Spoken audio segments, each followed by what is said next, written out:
Bueno, Impedimenta es una editorial que ahora acaba de cumplir 7 años. Nació porque bueno, yo ya venía siendo editor de otros sellos en Madrid, editor en editoriales independientes.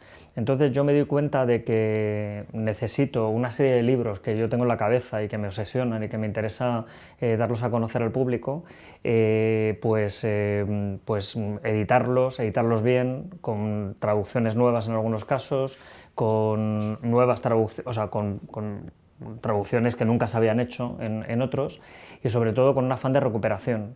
Ya el propio nombre Impedimenta es bastante simbólico, ¿no? Es la mochila, el bagaje que llevamos todos como lectores, ¿no? Entonces lo que a mí me interesaba era aportar a un lector que fuera parecido a mí una serie de herramientas o de libros que le acompañasen a lo largo de su vida, ¿no? Entonces, por eso pues empezamos ya con bastante trabajo hecho, porque yo ya venía siendo editor de otros sitios, y la historia es que ha cuajado bastante bien. El tema de la recuperación, de los libros rescatados, de los libros bien hechos, estéticamente cuidados, con una traducción impecable, bien corregidos, por respeto también un poco al lector, ¿no? O sea que ya te digo, salimos hace 7 años y la filosofía ha ido evolucionando, pero en su espíritu ha cambiado poco, la verdad. Bueno, la verdad es que empezamos con una filosofía de recuperación pura y dura, es decir, los 4 primeros títulos fueron títulos clásicos, libros en dominio público, sin derechos, también un poco de manera utilitaria, es decir, cuando tú empiezas a editar intentas gastar menos dinero y por eso empezamos con Stendhal, con Edith Wharton, empezamos con Nikolai Leskov, empezamos en fin, autores de ese calado, ¿no? Luego, posteriormente, hemos ido adaptando un poco nuestra filosofía a los tiempos nuevos, ¿no? Y hubo un antes y un después con un par de libros, uno de ellos es Bochan, de Nasume Soseki, que fue, yo creo, el séptimo libro que nosotros publicamos, que fue ganador del premio Llibreter, que es el premio de los libreros catalanes al mejor libro del año, ¿no? En 2008. Ese libro nos marcó un comienzo de empezar a publicar literatura japonesa de calidad, sobre todo a Nasume Soseki, al que es un autor que hemos recuperado claramente, es decir, es un autor que luego ha sido publicado por otras editoriales, nosotros tenemos 7 títulos de él. Y luego el segundo libro, que es el que nos abre un poco la vena british, es La hija de Robert Post, de Stella Gibbons, que también es un libro que nosotros descubrimos, que es un libro que lleva 20 ediciones, yo creo recordar 50.000 ejemplares aproximadamente vendidos, y que de repente instaura en el panorama español una cierta fiebre british, ¿no? De anglosajona, que luego otras editoriales han imitado en cierto modo, ¿no? Entonces, poco a poco la editorial se ha ido haciendo más pro-británica en ese sentido, ¿no? Literatura inglesa sobre todo escrita por mujeres. Hemos empezado a reivindicar también la literatura centroeuropea, a Judith Kratochvil, a Mircea Cartarescu.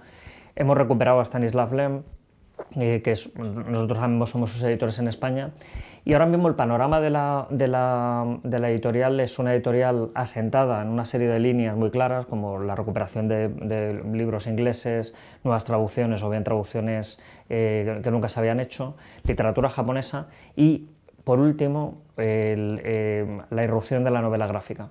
O sea, nosotros hemos empezado con una colección, el Chico Amarillo, que llevamos ahora 7 títulos, sacamos el 7º mañana, Huckleberry Finn, de Olivia Bierbeck, una alemana, y que ocupará el 25% de nuestro catálogo a partir de ahora, con lo cual, vamos a ver, el espíritu de recuperación, de propuesta y tal, no cambia, sin embargo las líneas se han ido asentando más o menos en esto que te comento, sin olvidar algún clásico de vez en cuando, pero cada vez menos, a lo mejor 1 o 2 al año.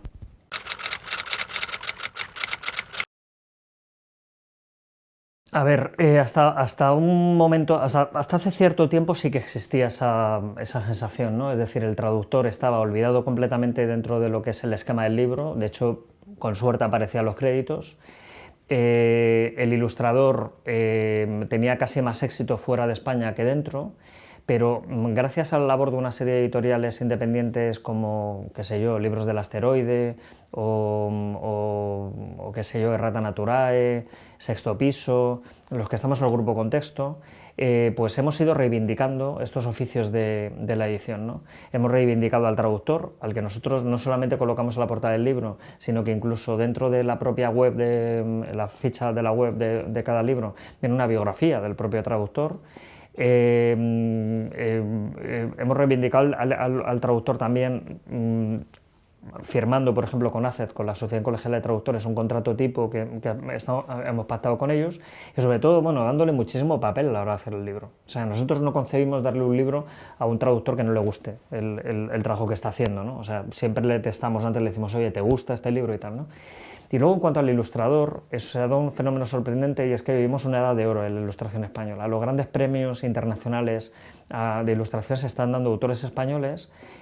Nosotros estamos menos, a lo mejor, por el libro ilustrado y más por la novela gráfica, pero desde luego, cuando hemos colaborado con ilustradores, por ejemplo, Sara Morante, Ana Bostelo, los hemos puesto en primera línea. A Pablo Auladel últimamente con un libro que ha ilustrado de Martín Garzo, es decir, los colocamos en primera línea. De hecho, el libro de Martín Garzo, que bueno, que está aquí, bueno, Gustavo Martín Garzo, Pablo Auladel, con el mismo cuerpo de letra, ¿no? Ambos, tanto narrador como ilustrador. Con lo cual, por nuestra parte, creo que esa especie de injusticia se está atenuando en cierto modo, ¿no? O sea, nosotros hacemos todo lo posible porque tanto traductores como ilustradores estén en el pack importante del libro, ¿no? Bueno, pues menos de la que querríamos. Es decir, la labor del editor es una labor realmente, a ver, no diría, es apasionante, pero también es agotadora, ¿no? O sea, hacemos de todo. Y una de las cosas que más nos gustan es hablar con los lectores, pulsar su opinión, ver cuáles son sus gustos, y lo hacemos menos de lo que deberíamos, a pesar de que intentamos ser lo más participativos que podemos en redes sociales, intentamos responder a todo el mundo, intentamos pulsar la opinión de todo el mundo que nos lee, y quizás el momento un poco donde nos resarcimos de esa especie de pérdida de contacto con el lector, que es inevitable, es la Feria del Libro de Madrid. Para nosotros la Feria del Libro es un momento fundamental, más que por las ventas, que bueno, se producen, ¿no? O sea, somos editoriales de fondos completistas, ¿no? La gente llega y dice, bueno, tengo este y me faltan estos dos, ¿no? Se lo llevan. No solamente porque se venda, sino sobre todo porque ves gente, y la gente te dice, me gusta este tipo de libro, aquí lo habéis hecho bien, y la gente es muy sincera, ¿eh? Porque sobre todo ven que como te estás dirigiendo a ellos casi en primera persona, con tus libros, casi se los estás dando en la mano, les estás diciendo que lo estás intentando hacer bien por ellos te devuelven ese favor diciéndote, oye, mira, pues yo creo que por aquí vais bien o por aquí no os vais bien, ¿no? Y eso para nosotros es impagable. O sea, de hecho, el intermediario con el lector habitualmente, que es el librero, es el que nos suele servir un poco de correa de enganche. Y sin embargo, en el caso de la Feria del Libro, aquí el contacto es directo y eso es absolutamente, no tiene precio. Vamos a ver, mira, ocurre una cosa, y es que, queramos o no, hay una serie de personajes pululando por el mundo que somos lectores. O sea, hay gente que le gusta el fútbol y que son capaces de matar por un partido o por irse a ver la final del Mundial. Hay otra gente que le encanta el deporte y que son capaces de dedicar su vida y de trasladarse de ciudad solamente porque en algunas ciudades el deporte se hace mucho más fácil. Hay gente que le gusta o sea, el paracaidismo, el riesgo, y sin embargo hay gente a la que nos gustan los libros. Y yo creo que es un número que no fluctúa mucho. Es decir, o sea, somos los que somos. Y yo creo que la literatura jamás estará amenazada. Tenemos competidores muy potentes, como las series de televisión, que son narrativa también, como qué sé yo, el poco tiempo para leer, pero al final acabamos todos siendo militantes de la lectura. Y yo creo que, además, la literatura es un fenómeno que no está subvencionado. Es decir, es como, no sé, el arte realmente tampoco está subvencionado, ese gusto estético no está subvencionado, con lo cual no dependemos mucho de las ayudas públicas, de las políticas de fomento de la lectura, o sea, todo este tipo de cosas, sino que al final es algo autónomo, ¿no? El libro es algo diferente. Y yo soy optimista siempre respecto a la literatura. A nosotros nos está pasando que en los últimos años, frente a la bajada del sector en general, nosotros estamos subiendo. Y se ha dado una curiosa estadística, una curiosa circunstancia, y es que el número de libros vendidos está bajando, pero el número de lectores está subiendo. Y uno se preguntará, ¿eso cómo se come? Es decir, se venden menos libros porque los libros, los bestsellers, los libros que la gente compraba uno al año, de lectores que no leen, esos se han bajado en picado, se han desplomado. Sin embargo, la gente que respondiendo a encuestas dice que ellos leen más de 5, 6, 10 libros al año, ha aumentado. Eso significa que los militantes de la literatura hemos crecido. Y el tipo de literatura un poco selecta, intentando buscar lo especial, lo curioso, el bagaje literario, eso está en alza, clarísimamente. Otra cosa que la literatura de entretenimiento o la literatura de pasar el rato, de usar y tirar, eso está bajando en picado. Con lo cual, confianza absoluta en la literatura, confianza absoluta en el fenómeno literario, y lo que pasa es que la industria editorial se tiene que transformar de alguna manera, pura y simplemente.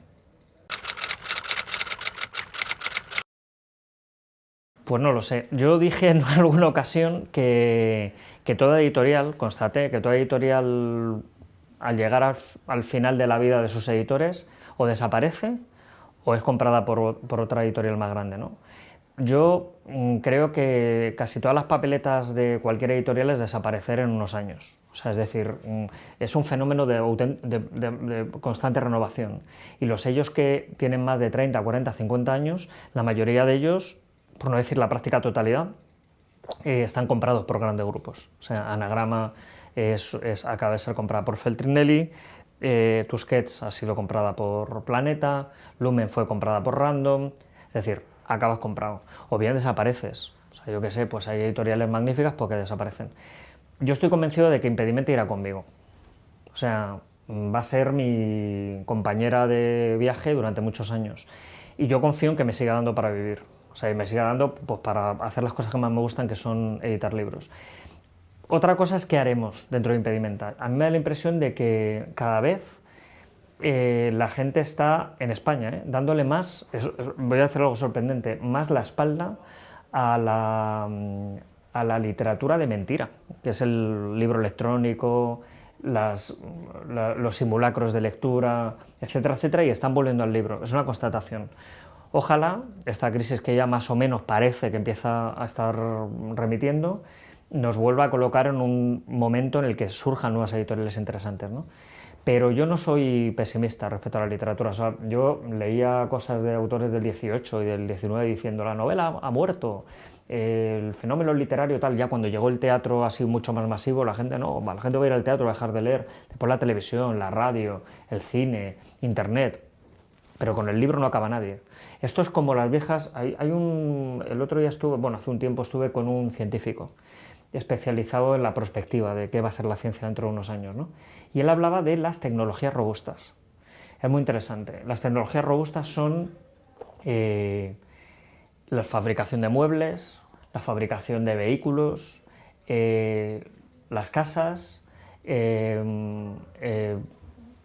carreteras y los libros también. O sea, son tecnologías robustas que llevan así siglos y no han cambiado sustancialmente.